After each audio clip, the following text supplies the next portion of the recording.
demonstration of the Spirit and of the power.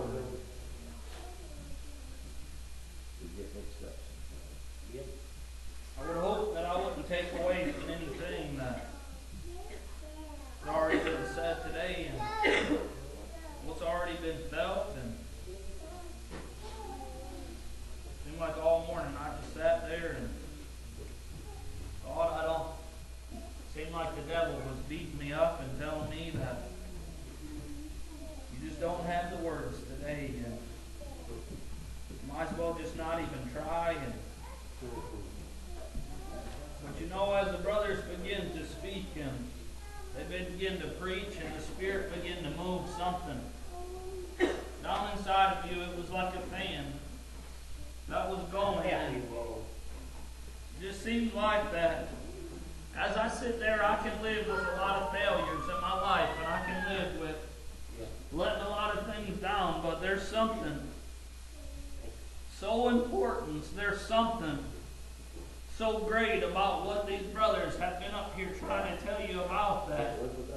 There's not even the right words that I could search all day long to try to tell you how important and how great and how wonderful that this is to us and how real. Brother D, there's nothing been more real in my life than when that Spirit began to move through the church house. Brother D, for 19 years I went and I tried, searched all the corners that I could and filled myself with everything that I could get my hands on, just trying to get some kind of joy in my life, Brother Darrell. And through everything, through all my searching, through every bottle, through everything that I could get and I could put in myself, I found that no matter what I could get, that it was so short-lived, Brother D, that misery.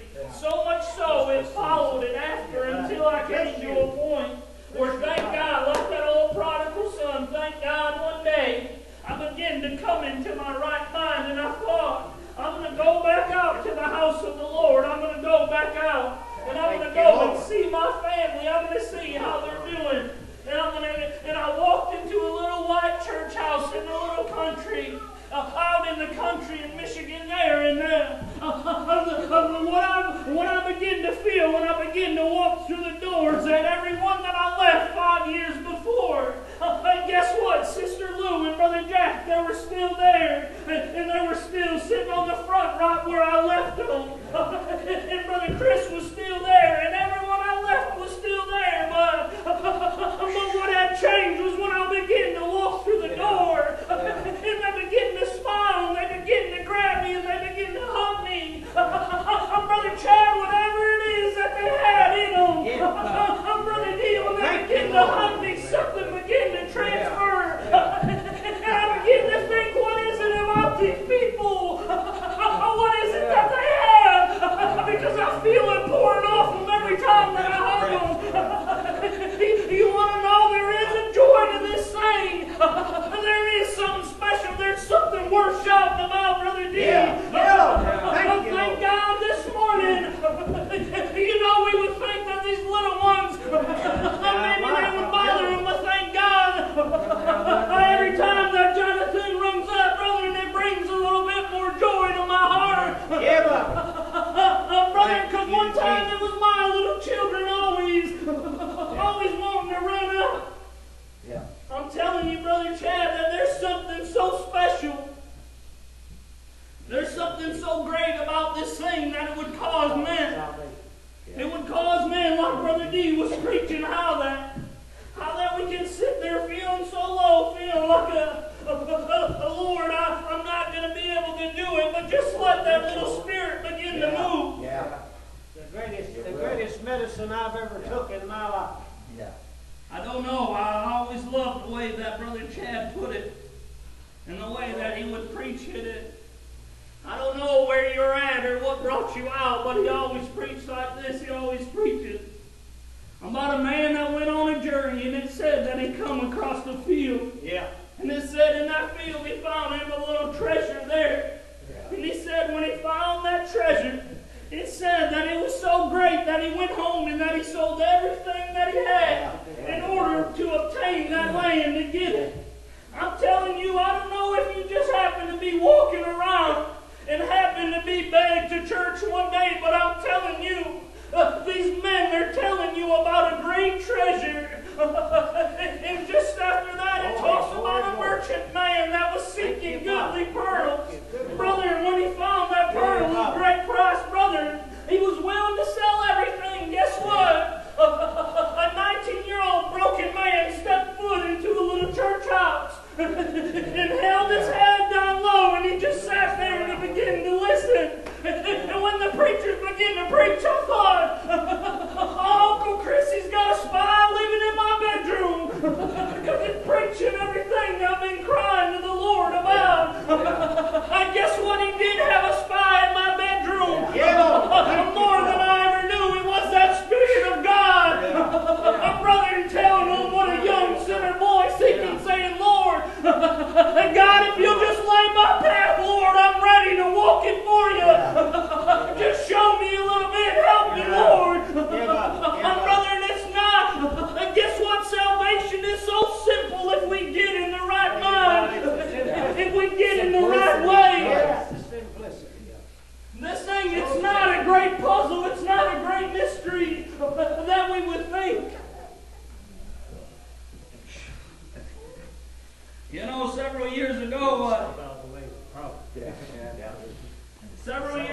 we got a phone call one day, and we heard, I can't even remember who called me, but someone called me, and they began to tell me about Uncle Eddie, and told me, Mike, that Uncle Eddie, he had a tree fall on him. And I'll be honest, Brother Chad, I guess about every few years we would get a phone call saying something happened to your dad and some kind of another injury, and I just chalked it up to that, and I thought, well, I wonder how long he'll be laid up for now. And about an hour or two later, I heard just how serious it was, and I happened to be driving down to my little barber shop there, and found everyone, and I began to go in, and I said I need to have prayer, and we all began to get down right there in that little barber shop. So many times that we've all heard the story about how I preached about how close it was to my heart, but we all begin to get down and pray. And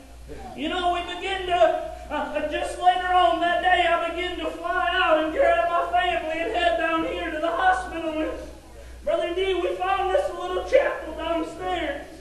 You know how our family is, and we just need it. We found this little empty chapel downstairs, and we said, let's go have church. And Brother Chad they began to ask Brother Chad up, and you know, I don't even know, several times we get up and preach, and we think, well, I probably didn't do nothing. But Brother Chad began to preach about Joseph there, and there was such power and such spirit in it that I began to think I need to read that. Because there's great power in that. You know, Joseph, it said that he had all these brothers, and it said that his father loved him so. But it said that their jealousy began to be lifted up towards them, and they began to sell him into captivity.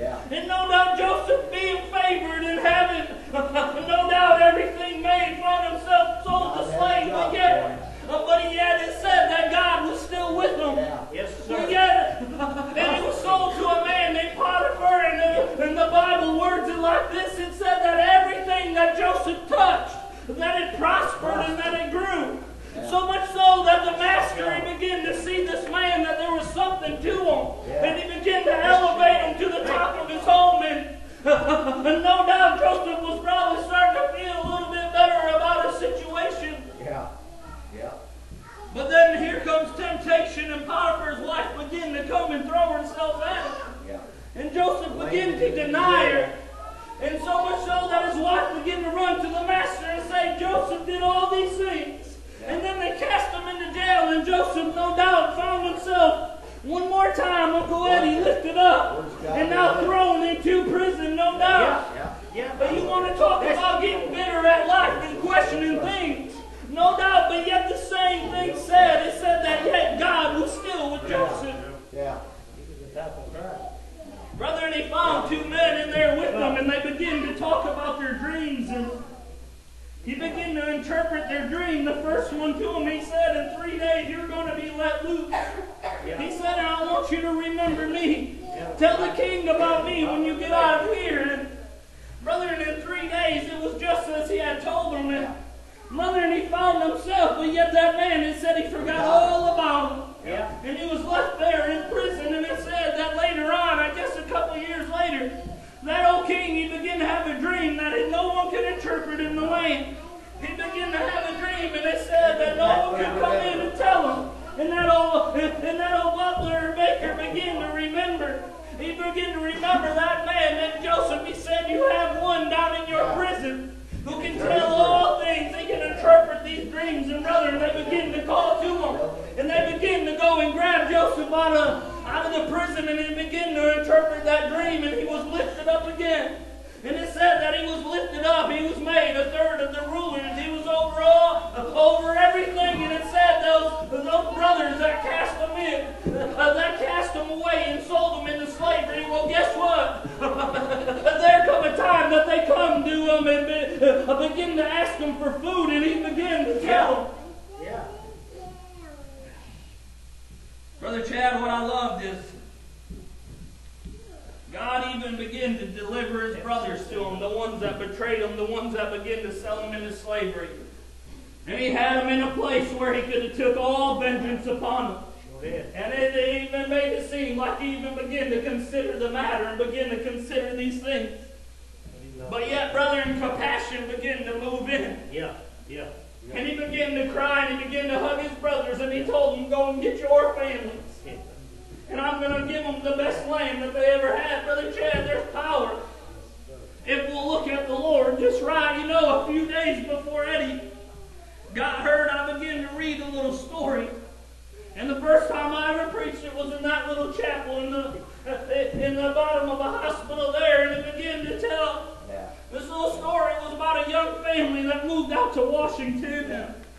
It said they moved there in the winter time, and they had 3 little children. And those kids, they were cooped up all winter long, waiting on the snow to melt. And come spring, that they were ready to get outside. And it said that they began, a couple of them began to go off to school, and it said that the mother began to garden and began to clean up all the yard all day long, so much so that she lost track of time. And said she never even thought about it until she heard the school bus pull up and all of her kids begin to jump off, and she thought, well, my husband's going to be home any minute. And she began to rush in the house, and she began to try to prepare a meal, and it said that she just grabbed her little pot and began to fill it with water, and she placed it over on the stove, and she said she began to grab some hot dogs and put in there, and said her husband began to walk through the door about that time, and she walked in the living room, and she began to talk to him for a little while, and she said she just sat there on the couch until she said, I heard the awfulest scream I ever heard in all my life.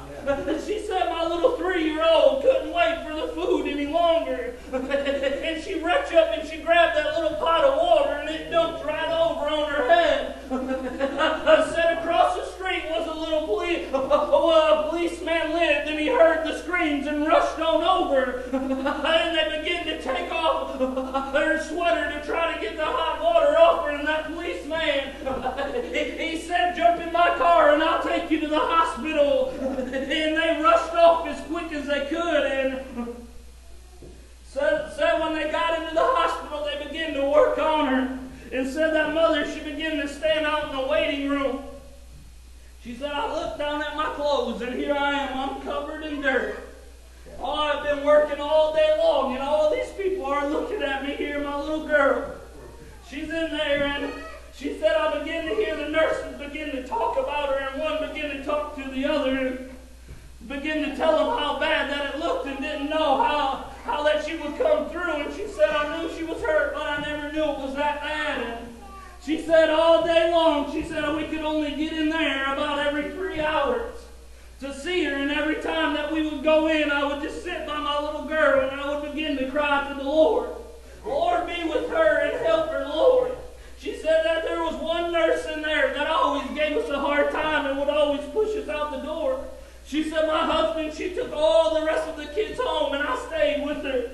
She said, I'm going to stay as long as I can. And she said, Chad, at the last visitation of the night before she was going to go home, she said, I was there by my good little girl's bed, and I began to pray a little bit, and she said she heard that nurse arguing with 3 men over there in the corner, and they began to tell her we need to get in and pray for that little girl.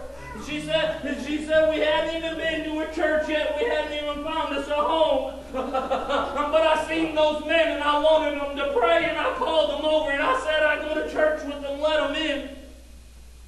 She said these 3 men, they just gathered around our bed, and they all took hands, and they began to pray, and they began to cry to the Lord, and when it was over, they just walked on out. She said, and I went home all night long just saying, Lord, take care of her. And she said that she come in the next day, and that little girl, when she left her, that hot water had her, the top of her head on down was bright red from the burns, brother. And she said she walked in and she heard a little laughter going on. And she seen her little girl there with no signs at all of redness on her, except a little spot on her shoulder right there. And she began to rejoice and thank the Lord. And she said, my little girl, she's all fine now, nothing, no signs that would ever hold her back in life is on her. She said after we got her home and everything got situated, I began to go from church to church. And I began to say, I need to find those 3 men that helped and prayed for my little girl. She said after so long, she finally found the church that they were in, and she said she walked in to meet them there and said that she come across one man, and it was Deacon Stephen, and she shook his hand and hugged him and said, thank you so much for praying for her. And here come the next deacon, and she shook his hand and hugged him and thanked him. And she began to look at him, and she said, well, where is that other man that was with you? And said one of them was an old man, and he just began to smile, and he said, I'm not sure what you're talking about. There was just us 2. And that woman began to tell him, no, when you came in, I swear there was 3 men that come and gathered around my little girl right there. That old man just went to grinning one more time, and he began to pat his leg. And he said, well, ma'am, I'm sure there was 3 men, but you can only thank us 2 because we're the only ones here. Brother, in this world, it throws a lot of things at us. There was times, I read that story right before your dad was in the hospital, brother, and they only let us in about every 3 or 4 hours, and how many times that we just gathered around there and saying, Lord, it's out of our hands, God, but we'll lay them in yours. Because we know that you have the answers anyways. Brother Chad, this world wants to convince us to look to the natural man, to look to the earthly wisdom. I got news. This world has nothing on the Spirit of my Father. Everything in life that I've ever come across doesn't even begin to compare to what the Lord has given me. And I'm telling you today, He'll give it to you. It says in the Bible like this, it says to cast your cares upon me, for I care for you. You go on, Brother Joe. That's the truth. God is the best friend that I ever found in this life. He is the only thing that matters. When I lay down, when my little children call me in at night to go on to their bedside, Brother Chad, I don't tell them about what a fine home I'm going to build them. I don't tell them about what a fine car that I'm going to buy them. The only thing I tell them is you need to get this man on your mind. And when Dad is not there, girls, when you're not sure where to go, there's always one that your dad looks to that has every answer that is ever needed.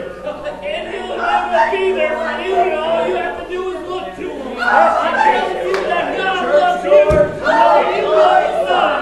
But whether you're there for him, God is there for you. God is there.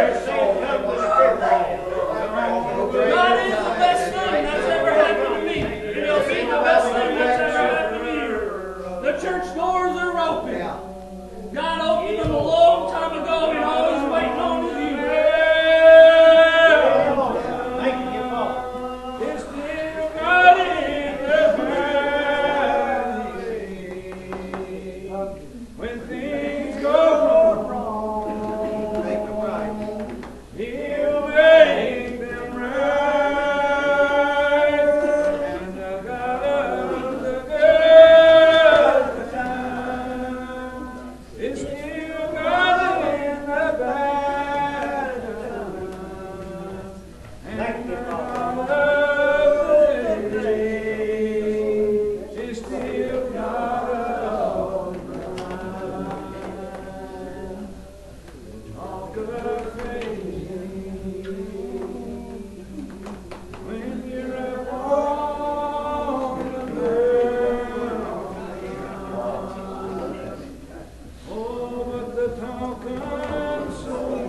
I guarantee you.